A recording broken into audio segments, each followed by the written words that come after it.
Maladie chronique, 3 clés pour guérir. Vivre avec une maladie chronique, c'est vivre dans l'incertitude. Et vivre dans l'incertitude augmente un stress déjà bien présent dans nos vies. Vivre avec une maladie chronique, c'est aussi avoir tout un tas de questions auxquelles on ne trouve pas de réponse. Alors dans cette vidéo, je partage avec vous 3 clés pour permettre à une maladie chronique de vous renforcer plutôt que de la laisser vous affaiblir. Et pour ça, je commence avec une définition de l'incertitude liée à la maladie chronique, qui est l'incertitude de la maladie, c'est de ne pas trouver de signification aux événements engendrés par cette maladie. Je répète, l'incertitude de la maladie, c'est de ne pas trouver de signification aux événements engendrés par cette maladie. J'aime beaucoup cette définition qui nous rappelle la nécessité de trouver une signification pour ce qui nous arrive. On encaisse bien mieux les événements difficiles quand on assigne une signification qui nous renforce à ces événements difficiles. Parce que comme dans la vie en général, on ne pourra pas toujours contrôler l'imprévisibilité des symptômes d'une maladie chronique. Par contre, on peut contrôler les stratégies qu'on utilise pour gérer ces symptômes. Avoir un plan et l'adopter, le peaufiner, l'améliorer jour après jour, ça nous rassure et ça redonne un peu de certitude là où avant le chaos régnait. Alors, s'adapter à ces symptômes, ça veut dire quoi ? Changer ce que vous mangez. Utiliser des nouvelles techniques de repos et de relaxation. C'est-à-dire faire plus de sport ou moins de sport si vous en faites trop. Et en général, les gens ne font pas trop de sport, en général, ils en font pas assez. Mais c'est aussi les suppléments que vous avalez. Sont-ils les bons ? Sont-ils adéquats ? Sont-ils en trop petite quantité ? Y a-t-il des suppléments que vous ne prenez pas, que vous devriez prendre ? Bon, tout ça, c'est la manière de gérer les symptômes d'une maladie chronique. Et vous avez un contrôle sur ces choses-là. Et maintenant, place aux 3 clés qui vont vous aider à aller vers la guérison de cette maladie chronique. Clé numéro 1. Rassembler des données. Si vous souffrez d'une maladie chronique, il y a des actions que vous avez faites aujourd'hui qui contribuent à empirer le problème. Inversement, vous savez qu'il y a d'autres actions que vous avez prises aujourd'hui qui soignent cette maladie chronique. Alors, savez-vous seulement faire la différence ? Savez-vous seulement quels sont les comportements qui empirent votre état et quels sont les comportements qui améliorent votre état ? Ce que je vous propose ici dans cette clé, c'est que vous fassiez le détective de vous-même, de vos comportements, de vos actions. Par exemple, imaginez que vous ayez une perméabilité intestinale et que vous avez développé une sensibilité au lactose. Si tous les jours vous buvez un verre de lait, votre corps est mis en difficulté par ce verre de lait, aussi anodin un simple verre de lait puisse-t-il paraître. Mais en vous faisant le détective de vos actions, c'est-à-dire en tenant par exemple un journal de ce que vous mangez tous les jours, vous augmentez votre portée sur la maladie chronique.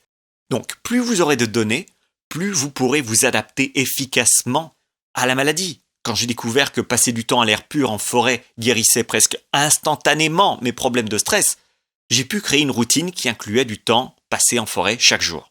Cependant, il faut être un peu patient avec ce processus, car comme toute chose qui a de la valeur dans la vie, ça prend un certain temps de développer un véritable plan d'attaque pour réagir efficacement aux symptômes. Ça prend un certain temps de documenter ce qui nous fait du bien et ce qui nous fait du mal. Mais au fil des jours et des semaines, vous aurez élaboré un plan d'attaque qui va tellement vous aider que vous vous demanderez comment vous avez pu faire sans. Clé numéro 2. Travaillez sur votre maladie avec des professionnels ouverts d'esprit. Alors je ne sais pas vous, mais moi je ne connais pas beaucoup de professionnels en médecine qui sont ouverts d'esprit. Heureusement, il y en a. Alors quand vous choisissez un professionnel pour s'occuper de votre traitement, assurez-vous que cette personne envisage le maximum de solutions possibles pour que vous guérissiez. Si vous avez affaire à un professionnel à l'esprit obtus, qui s'intéresse davantage à son prestige, à son statut, ou qui n'est plus intéressé par son travail même, ça arrive. Alors si ce professionnel s'intéresse à des choses qui n'ont aucun rapport avec vous davantage qu'à votre guérison, envisagez peut-être un autre médecin, en particulier un médecin qui vous écoute attentivement et qui n'ait pas peur de vous référer à d'autres collègues quand il voit qu'il y a des limites à son propre traitement. Et enfin, la clé numéro 3, apprenez à être doux avec vous-même. Quand j'étais jeune, j'avais tous les jours ou presque des reflux acides à l'estomac. Donc je mangeais un peu n'importe quoi, et comme tous mes amis à l'époque, et je me détestais pour le fait de ne pas pouvoir boire autant que mes amis ou de ne pas pouvoir manger autant de merde que mes amis. J'avais honte. Donc j'essayais littéralement de forcer cette malbouffe à l'intérieur de mon corps. Avec le recul, je suis choqué de constater à quel point c'est facile d'être méchant avec soi-même. Alors je vous dis ceci. Soyez gentil avec votre corps, merde. Soyez gentil avec vos nerfs. Plus vous serez doux et respectueux envers vous-même, et plus vous permettrez à votre corps de se défendre contre la maladie. Si vous souffrez d'une maladie chronique, laissez-moi vous demander ceci d'ailleurs. Combien de temps est-ce que vous méditez tous les jours? Est-ce que vous faites du yoga, du tai chi, du qigong un peu tous les jours? Est-ce que vous faites des étirements? Est-ce que vous alternez position debout, assise, couchée régulièrement pendant la journée? Est-ce que vous riez et vous pleurez souvent? Parce que si vous ne faites rien de ce que je viens de dire, c'est un peu dommage parce que vous avez une portée totale sur ces choses. Méditer ne coûte rien, faire du yoga ne coûte rien, alterner la position debout, assise, couchée ne coûte rien, rire et pleurer ne coûte rien. Bon, si vous avez un problème et que vous ne prenez pas des actions pour résoudre ce problème, vous n'allez pas en sortir, quoi. Le but d'une maladie chronique, c'est peut-être simplement de nous rappeler qu'on doit être doux avec nous-mêmes. D'ailleurs, je vous laisse un lien dans la description. C'est une méditation express de 5 minutes pour détendre votre corps avec un bref exercice de respiration. Si vous n'avez pas encore pris l'habitude de méditer un peu tous les jours, vous avez maintenant l'opportunité de commencer. Et si vous prenez l'habitude de faire ça tous les jours, de changer le cours de votre vie. Voilà, c'est tout pour aujourd'hui. On se voit très bientôt dans une autre vidéo.